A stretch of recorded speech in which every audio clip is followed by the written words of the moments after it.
To view applications, click on Application Number.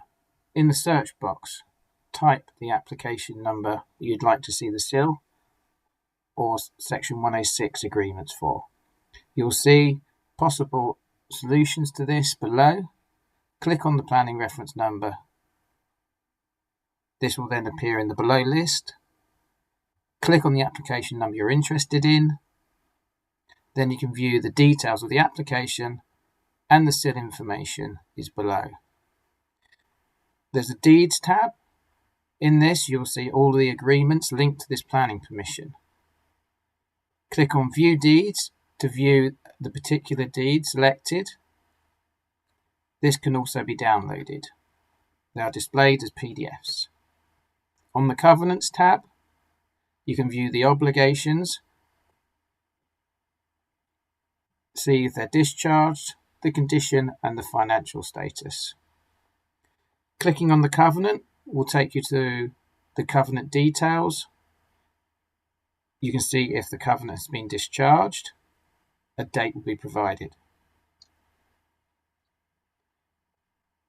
On the right-hand side is the financial column. Anything with a tick is a financial obligation.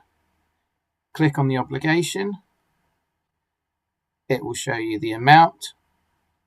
It will tell you if that amount has been paid and when it was paid under discharge date.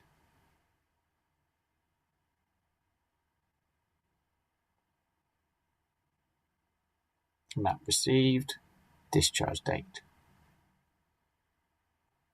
You can also view the deeds.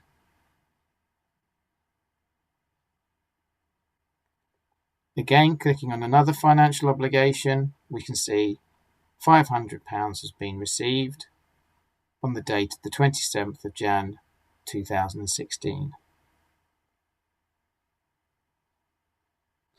The Con 29 tab shows you the CIL information, if there was CIL required, whether a demand notice was sent, and if this has been paid and paid in full.